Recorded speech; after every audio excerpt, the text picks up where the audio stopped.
Entonces ahora lo que veremos sería la prioridad a la hora de que nosotros tengamos operaciones, y cuando hablamos de las operaciones estamos hablando de las típicas operaciones que hemos visto hasta ahora: multiplicación, suma, diferencia, resta, y también el uso de paréntesis cuando estudio, también un poquito de potencias, pero aquí no se asustan, es solamente para que tengamos claro el orden que tenemos que seguir cuando trabajamos con operaciones combinadas, se les dice. Entonces, para calcular el valor de una operación combinada, en la que intervienen paréntesis y operaciones aritméticas combinadas, y aquí vamos a agregar un poquito también de potencias, operamos según el siguiente criterio, utilizando una palabra que se llama pa, po, mu, das. Entonces, ¿qué quiere decir esto? Esto quiere decir que lo primero que vamos a trabajar cuando vemos cualquier operación son los paréntesis. Entonces, lo pa de paréntesis es lo primero que trabajamos. Siempre de adentro hacia afuera de la expresión, y también de izquierda a derecha. O sea, ¿qué quiere decir eso? Si nos vamos a este ejemplo, vemos que hay dos paréntesis: el paréntesis como cuadrado, los corchetes cuadrados, y el paréntesis que es como más circular. Entonces, lo primero que tenemos que resolver cuando vemos esta expresión son los paréntesis redondos. Y lo vamos a resolver de izquierda a derecha. Luego, una vez que resolvemos este paréntesis y lo hacemos desaparecer, nosotros trabajamos el paréntesis que viene después, que es el grande, y también de izquierda a derecha. Luego, trabajamos en las potencias y raíces si es que hay, y de ahí viene la palabra po. Entonces ya, tenemos pa de paréntesis, po de potencias. Bueno, después vamos a hablar más de las potencias en otras clases, pero lo único que importa que tienen que saber de las potencias es que, por ejemplo, si tengo 2 elevado a 2, eso es que tengo una base, tengo un exponente, y la base es 2 por 2 en este caso. O sea, 2 veces lo multiplico porque el exponente me dice cuántas veces tengo que multiplicar. Pero eso solamente, no se preocupen, como acá la idea es que aprendan el orden, no el tema de las potencias en específico. La siguiente palabra es mul, que significa multiplicación y división. Entonces, yo me voy a mu de multiplicación y d de división, y también los hago de izquierda a derecha. Más adelante veremos también en la guía de números racionales que la división se relaciona mucho con la multiplicación. Entonces, cuando nosotros multiplicamos o dividimos de izquierda a derecha, por ejemplo, si yo tengo 2 por 4 y luego lo divido en 2. Hay gente que tendría un poco de complicaciones diciendo, ¿qué hago primero? ¿2 por 4 o 4 dividido en 2 y luego por 3? Acá lo que importa es que, independiente de si esta es multiplicación o división, yo siempre voy a ir de izquierda a derecha. Entonces, ¿cuánto es 2 por 4? Bueno, eso es 8, y finalmente lo divido en 2. Y eso me da 4. Entonces, como lo que quiero decir con esto es que hay gente que de repente piensa que hay que hacer sí o sí la multiplicación antes de la división. Y en verdad, no. Lo que hay que ir a hacer es de izquierda a derecha y haciendo multiplicación o división con respecto a la primera que aparezca. Y finalmente, tenemos cuánto es mud, nos falta la A y la S. Y la A hace referencia a adición, mientras que la S hace referencia a sustracción. Y lo mismo, de izquierda a derecha.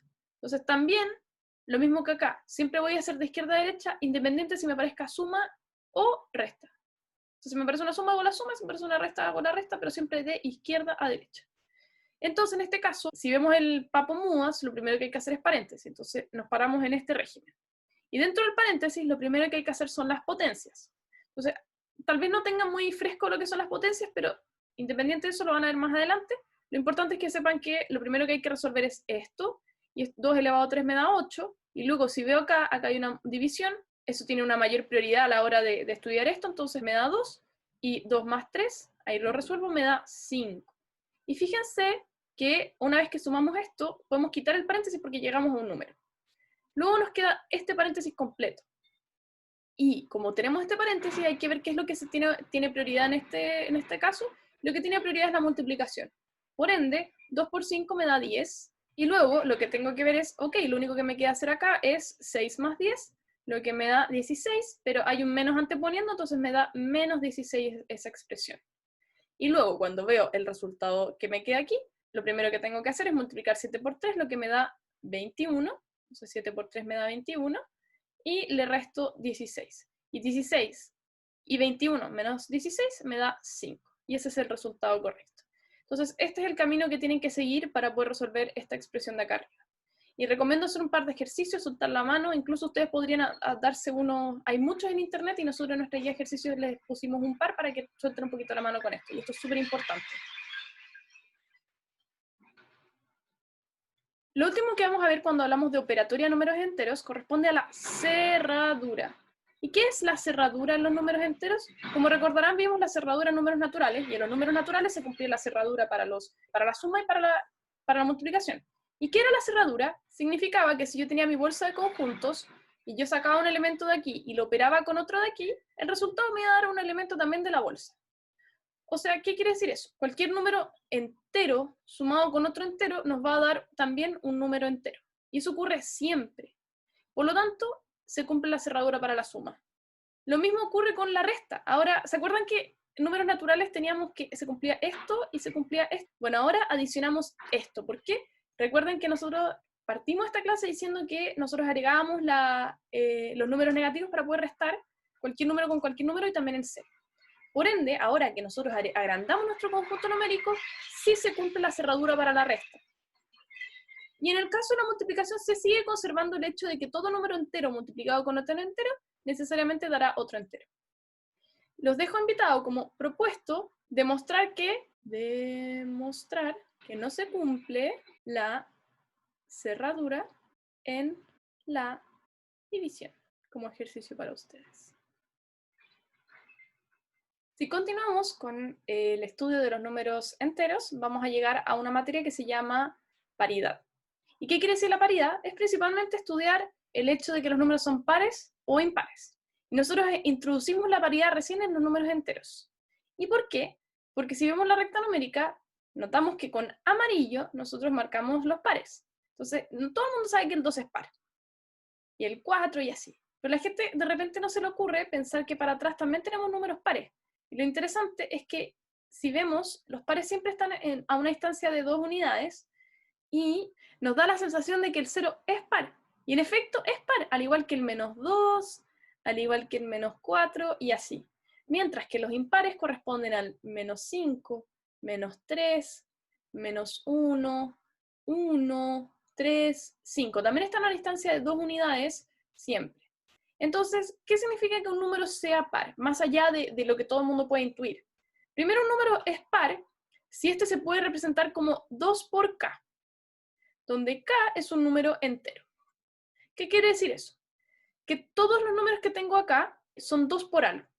Fíjense que el 2 es 2 por 1. Este es 2 por 1.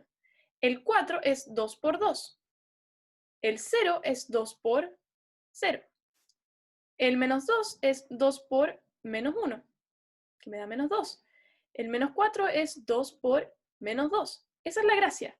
Como todos los números que yo tengo aquí, que son pares, corresponden a múltiplos de 2, o 2 por algo. Entonces, el 6 es un número par, pues es 2 por 3. Y como bien dijimos, los números amarillos que están aquí corresponden a los números pares, que son estos que están aquí, este conjunto. Recuerden, corchete elegante, conjunto. Y como bien dije, el 0 es par, algo que no necesariamente la gente tiene muy presente. Luego, también definimos algo que se llama pares consecutivos. ¿Qué significa un par consecutivo? Son dos números pares separados por 2 unidades. O sea, por ejemplo, ¿cuál es el par consecutivo del 2? Es el siguiente par que yo encontraría si es que sigo avanzando, y el 4. Entonces, cuando nosotros hablamos de cualquier número par, siempre lo representamos como 2 por k o también como 2 por n.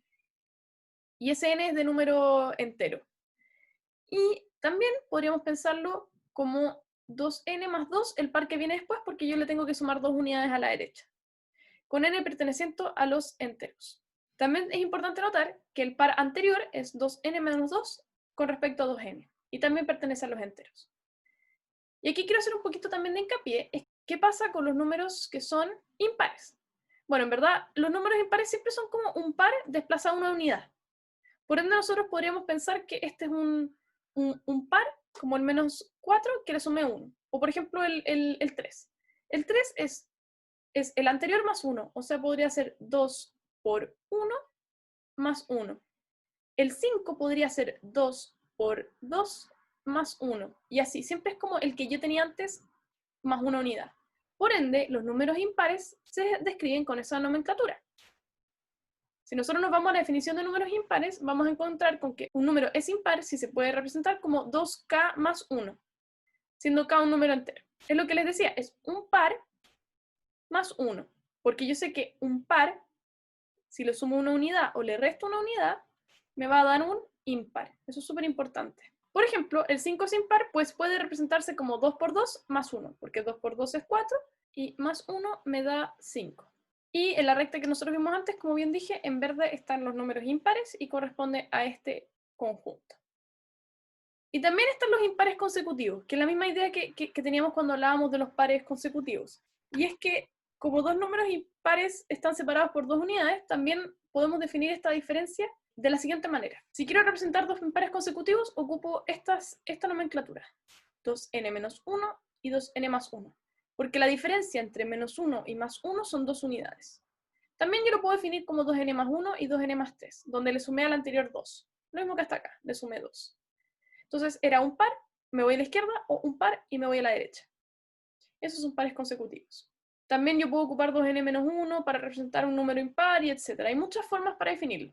Entonces de repente cuando ustedes les hagan como algún problema de sumemos tres números pares consecutivos, entonces hay gente que dice, tres números pares consecutivos, el 2, el 4 y el 6, y los suman. Todo es 12. Pero la verdad es que si ustedes quieren demostrar algo para cualquier trío de pares consecutivos, lo que yo les recomiendo es pensar con la fórmula que nosotros acabamos de ver. O sea, tenemos un par cualquiera, y le voy a restar 2 porque también es un par, lo sumo con el siguiente par consecutivo, que es 2n, y lo sumo con el siguiente par consecutivo. Si sumo toda esta expresión, la sumo entera, me va a quedar que el 2n más 2n más 2n es 6n, y menos 2 más 2 es 0. Por ende, siempre, cuando yo sume tres números pares consecutivos, vamos a tener que eso es 6 veces el entero que define estos números consecutivos. Por ende, la gracia de esto es que si nos preguntan si es que el resultado es divisible por 6, por ejemplo, nosotros siempre vamos a tenerlo con esta expresión, pero con esta expresión vamos a tener un caso particular. Por ende, yo les recomiendo que cuando les hablan de sumar pares consecutivos o hacer ese tipo de cosas, siempre ocupen esta nomenclatura porque esto es mucho más fácil visualizar la regla que ocurre para siempre, ¿ok? Así que, súper recomendado. Y por ejemplo, yo les podría preguntar cuánto es la suma de dos impares consecutivos. Entonces ahí ustedes tienen que decir, 2n menos 1 más 2n más 1. El impar que viene antes y el impar que viene después. Si yo lo sumo, esta cosa me da 4n y estos se van cuando yo lo sumo y me queda que esto es 4n. Entonces acabamos de demostrar que cualquier suma de números impares consecutivos me da un múltiplo, es un múltiplo de 4.